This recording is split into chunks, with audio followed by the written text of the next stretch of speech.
No loss, no big loss, I'm not worried about it. We waded in for scrap in the end.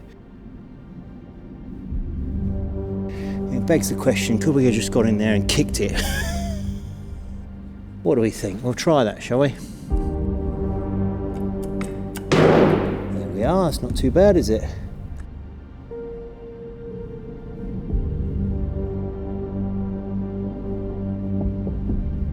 But I want to do this under a fair bit of control. I don't want to go too mad too quickly. Don't want to end up with a load of diamonds, do we, everywhere?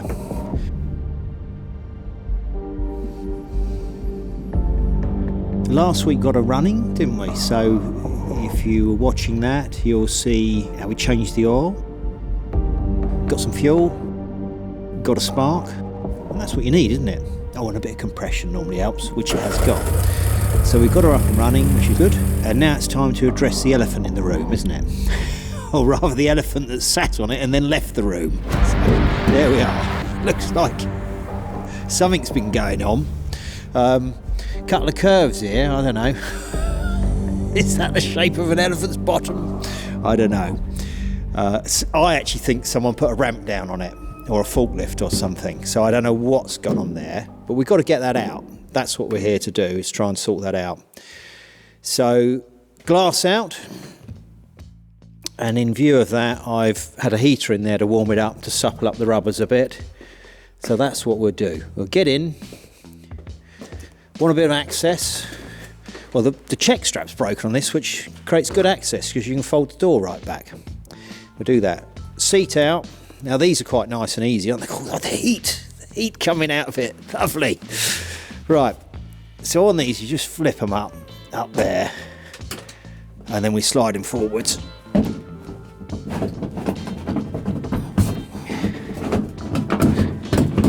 There we are. Now this isn't the seat from it, this is the seat from one of the other ones.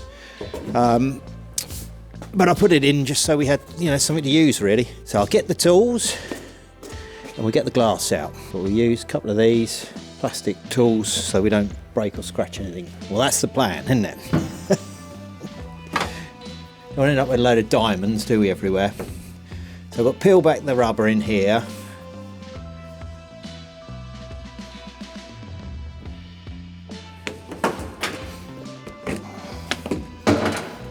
That's one out. Right, that's the second one out. Now it's the rear screen. So we pop that out. Just trying to tease out the corners a bit more so that we don't flex it too much. Well, it doesn't flex, does it? That's the trouble. We're flexing the rubber, we don't want to flex the glass because it won't flex for long. And then it will turn into a million diamonds on the floor, won't it?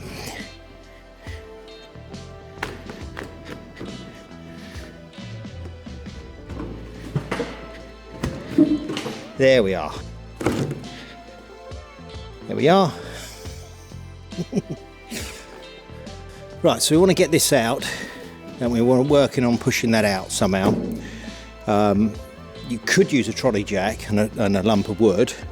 I'm going to use the porta power because I've got one. If you ain't got one, you could even use a scissor jack. But I think what we need something that's this. I want to try and sort of reverse the dent out. That's what you're trying to do, is you're trying to, push it back out the way it came. So we're looking at this line through here where it's got the crease in it. That's what we're trying to get through that. So I'm going to take a chunk of wood, we're going to put it there and push it up. But we've got problems here where it's going to be really sort of tight and creased up, and you've obviously got this body swage line that goes around here. So these are going to be the real problems. Warming it up, I put a little bit more heat into it, but it's still quite cold to paint. But so it might split. I'd like to have got it warmer, but anyway, we ain't got the opportunity to do that. I didn't have time to get it warmer. But if we have a look there, and then if you have a look from inside at what we're looking at, the actual dent itself, you can see. So it's this sort of line through here, isn't it? So we've got to work out a way of doing that. So I'm going to chop some wood up into the right sort of shape for doing that. That's what my plan is, and then we'll jack it up and push it up, straight where it is, where the actual issue is. and we'll see if we can't raise it up a bit like that. Let's get a bit of wood about the right size and see what we got. So I think you can go from here to here, not out to there, and then see if it will sort of pull it up as it goes. Yeah, I reckon if we make this about the right size and radii the ends, it'll probably work quite well. Let's get a pencil, mark that out, I think.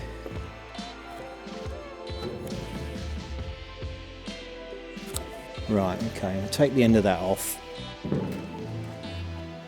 Right, that gives us that, doesn't it? So, if we take the edges off, the ends off it a bit.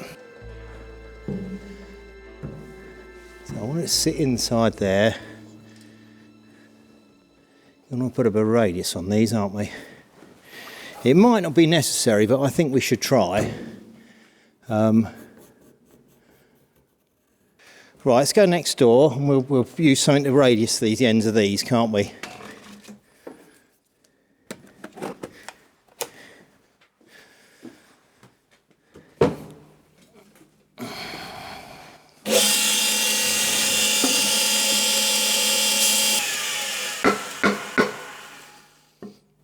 This is the machine that came from McLaren, you see. So look, no unauthorised persons to use this machine. You must be on the authorised user list. So I don't know, is there a little book with my name in it, McLaren maybe? Who knows?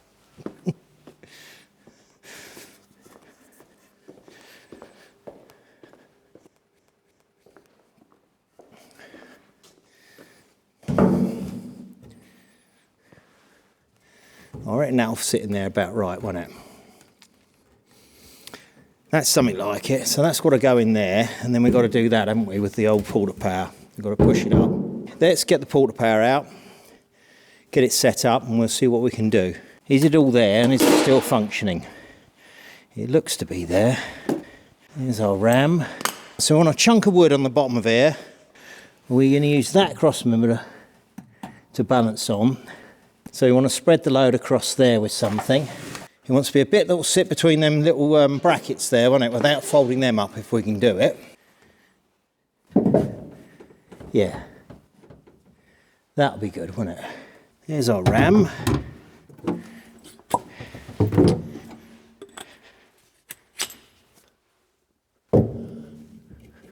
Okay, well that's our ram.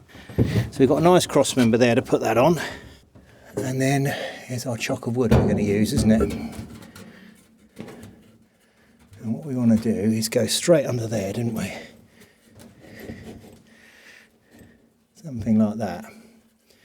Now, I wonder, that'll work, won't it? That will work, but that might push in there a bit. Let's have a see.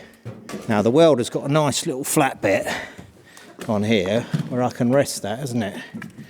So if I was to put that on there, that'd be a good place to work it, wouldn't it? So if I put that there like that, and let's get this attached.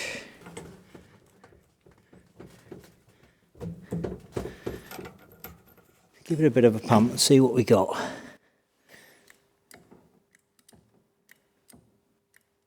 Right, there's a bit popped out there. Okay. It popped back in, it's trying to draw back in. Right, let's let that back in a bit. Let's move this over.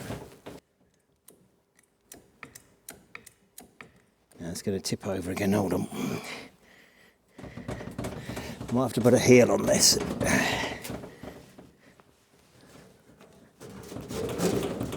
Let's get back under there again. Right, let's try this again. Do that up.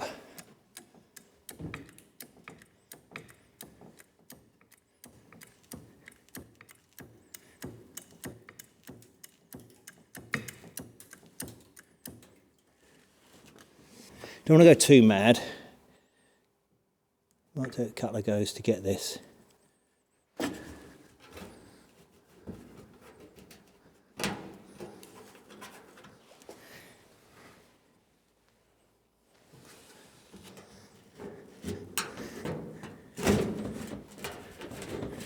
Right, let's try that.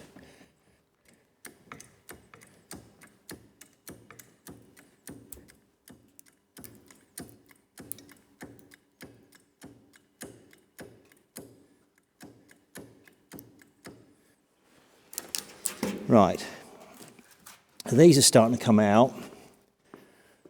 So both of these are starting to come out, aren't they? Bit flaky paint there. Obviously it's flaked that off, but I think it's starting to pop out. So this is centre. It's got these corners out here. You see, these are starting to come out. We're doing okay there. That's starting to stretch that a bit more than I want to there. So I think I've got to put something in the middle here a bit, a shorter piece in the middle, because we've done a sort of a decent bit of pushing there. Let's try and pop the middle in. Just do the middle for now. So I'll let the pressure back off this. So I'm doing this a bit gently, because we'll stretch it too much if we're not careful. What I almost want now is something a bit curved, isn't it, to go across it. Although we've got this fairly well controlled here. That's gone in quite well. But I want to do this under a fair bit of control. I don't want to go too mad too quickly. See, we've brought these up here. I'm quite happy with what we've done there, and that's keeping that crease all right. We're starting to raise a bit there. So we're really looking at this section here we're trying to pop up. But obviously that's got a bow in it, hasn't it, across there. So if we go too far, if we use a flat piece, it's going to put divots in it here. So we really want something with a bit of curvature on it.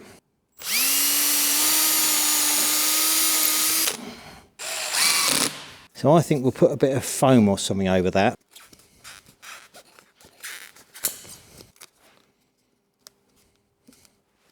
It should cushion it a bit.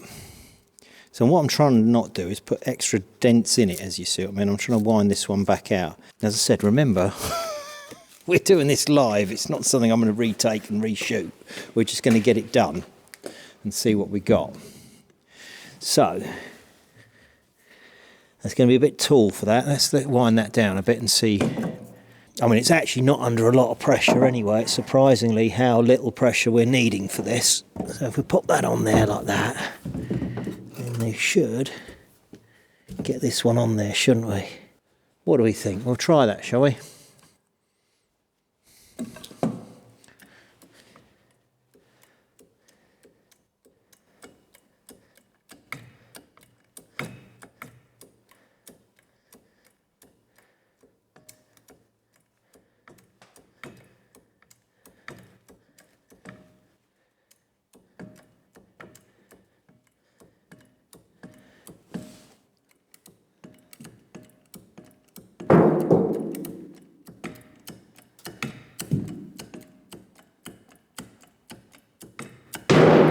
We are, it's not too bad, is it?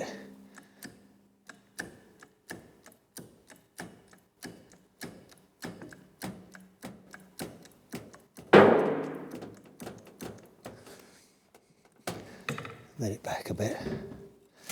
Right. Okay, it's popped it up. It begs the question, could we have just gone in there and kicked it and done that? But as I say, I wanted to do it with a bit more control than just that. Right.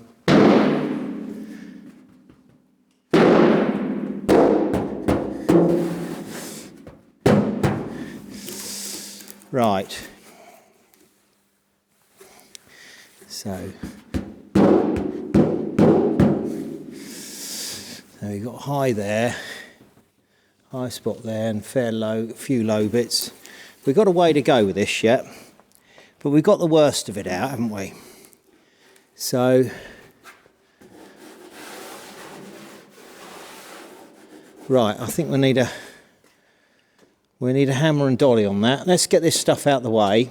I don't think we're going to use this anymore. But as I say, we probably could have just kicked it up there. But that wouldn't have been under control, would it? So I think that's the right thing to do. What we now want to do is finding something suitable, nice hammer, and start just trying to dress these up a bit, just through here, with a hammer and dolly carefully. Let's see what we got. Let's try this one a bit gently and see what we got.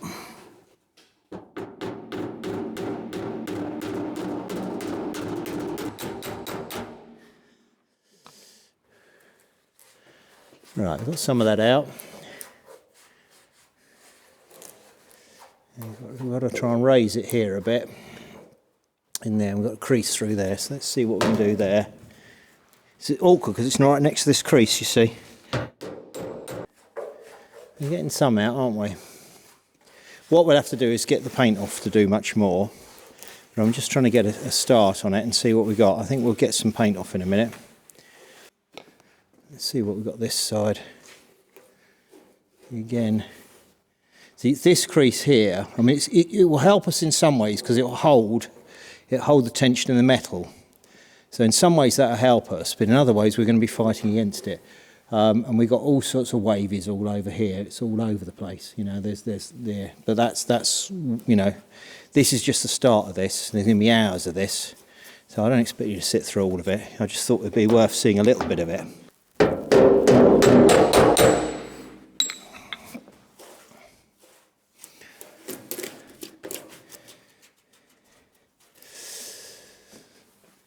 Well, we're going to have to buzz this down with a DA. You can see we've got all sorts of things over here, through here, through there. So we've got a problem there. We've got quite low there, haven't we, and a crease in that there. We've got a big low there. And then we've got a crease up here and a low here. So it's still, you know, we've got a lot of issues in this. It's really thin stuff, this. So, you know, we've got to be careful. One of the problems is going to be overworking one area whilst we've still got stresses in another area. So we'll just do a little bit on there, just a taster of what we're trying to do, to show what we're trying to achieve with this. I'm going to use the DA, get a bit of this off so we can see more what we're dealing with. And then we'll know a bit more about it, won't we? See how that's sort of flaking off. So you know, there's no way we could save any of this paint anyway. We was always going to end up having to repaint it. But obviously, you know, I'm trying not to destroy too much of it. But we'll have to, you know, there's going to be areas we're going to have to take the paint off. Right, so we've got some paint off here to see more what we're dealing with. So we can see it's sort of high through there, got a crease through there, got low there, and then we've got a low here. So yeah, and then it's low here, then we've got a little crease through there. That's not too bad through there. But you know, every time we hit that, we're going to get another little dimple in it, which is what's happening by hitting it. And then we're low again here, and all this rust is where it had split, you know, when it had originally happened, and where the water's got underneath it. And you saw as it's trying to flake off the paint, well, that's because it had split and gone underneath it. The cold, I think, you know, this is sat out in some horrible old cold yard, getting upset, hasn't it? And there we've got a little bit through there, I think, a little bit here. But anyway, this is, we've also got some, you know, underneath there's some paint on the underside here, and some of the sort of old glue and things like that. So I might have to try and clean that up a bit, because obviously every time you hit that, you're driving it into what's there. But I'm going to just do a little bit more tonight, just to sort of see what else we can get. So I might try and get that bit down there first, and then try and raise all of it out, because otherwise we're going to have a bit of a crease there, aren't we? So let's just see if we can get that to go down a bit there.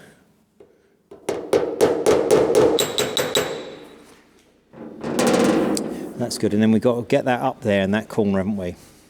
We'll try and drive that piece up there. So I think trying to hit that with a hammer is going to be difficult. What I'm going to do is get me a little drift and just try and knock that up and stretch it on its own without having a dolly behind it, just to try and raise it, and then we can try and shrink it back down into that shape a bit, I think. So let me find me nice little chisel. Drift, rather. It was a chisel, now it's a drift because I've modified it. There we are, that's my favourite one. So that's an old cold chisel that I bought, you know, somewhere, junk shop, you know, I'm always finding these things. And then I've radialised the end and taken the end off, so this does lovely work, because you can chase things and you can do all sorts of things. So the idea is to get you know, that on the other end of that low spot, and then bang it up. So all I've got to do is find it like that. So I've got to find where it is, and then I've got to hit it. So what I'm going to do is I'm going to get in, I think, quickly to do that. Just try and chase that up a bit. And stretch that little area up a bit. And then we might be able to shrink it back down. But it's right on that little corner, isn't it, there?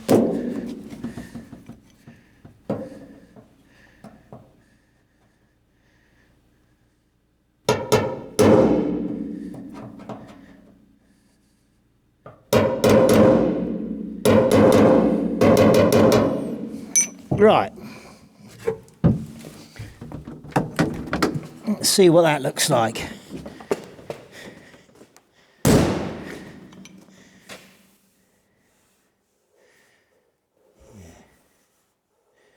it's got a little high there. As I say, this is where we got this crease. We're working against this crease, but also trying to work. You've got a low in there, but I'll get it in a minute. This is going to be very slow. This is what I'm going to have to do, is very, very slowly work these out, which is hard work. Slow, hard work, but it'll be, you know, I think I'll get there.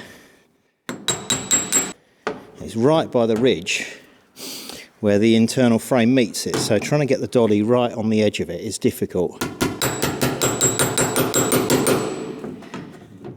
It's only when you hear the ringing noise that you know the dolly's on there exactly where you want it. And so I'll work on one area at a time. Now the idea is when you move your fingers over it, you can feel any sort of high spots and low spots. So the idea is that, you know, your fingers are, you know, you'll be feeling that sort of feeling as you go over it. See what I mean, like that? So that gives you the feel of it. Now I've got a few little dimples there. But yeah.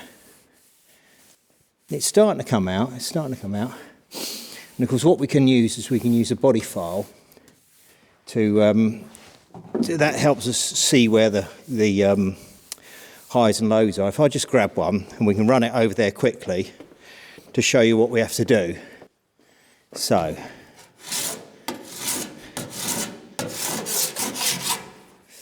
right, so see the bright marks where it's high, where it's dull is where it's low.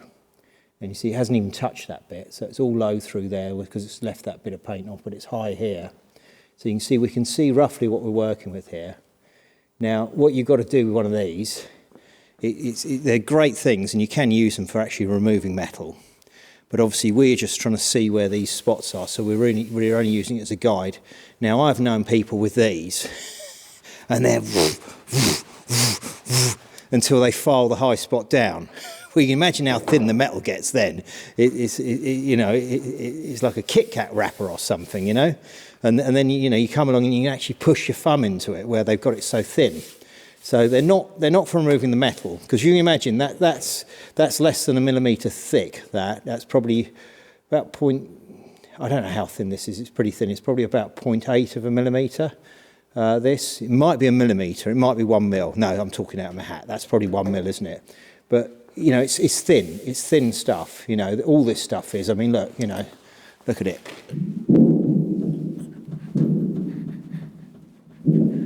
Yeah, it's thin stuff. It's not made of much. And it's that stretch when it was stamped that's what's given its strength. So if we start, you know, filing it away, I mean, well, it's just not the right thing to do anyway, is it? I mean, you know, it just isn't the right thing to do. But that's what we've got to do. So it's really going to be a case of working like this slowly to sort of ease these dents out as much as we can, and then metal finishing afterwards like that, a little bit at a time. But I will get there. Whether I'll get it all out, you know, it's going to need a skim of filler, I expect. You know, we're never going to get it absolute perfection because of what it is.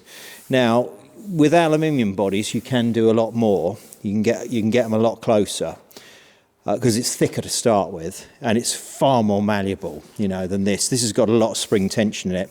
And when you get onto modern cars, they actually have these high carbon steels that have spring in them. They're almost like a sprung steel.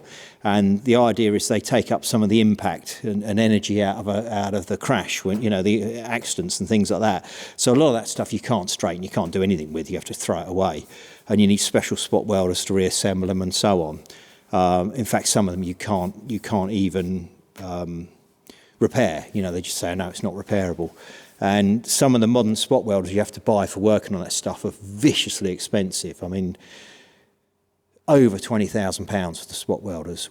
I think sometimes as much as 40 odd. And a lot of them have microprocessors in them, and they log the repair.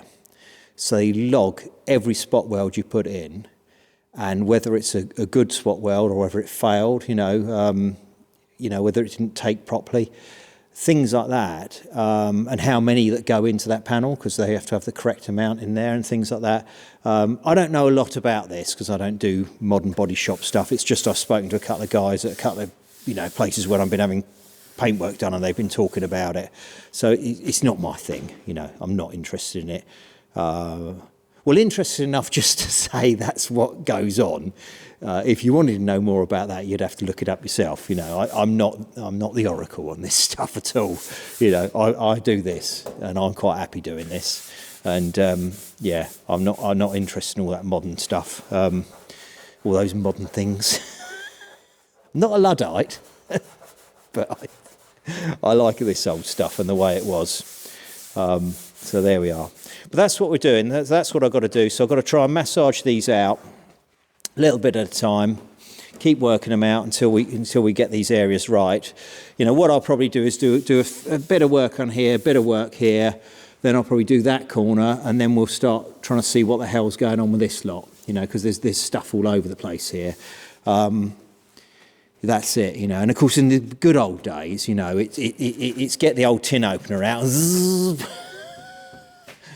Webasto roof, sunroof, or a vinyl roof.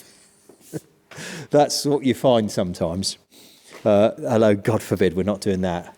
Although the transformable ones of these that do have the rollback roofs are very pretty. They are nice, and particularly on the early suicide door cars.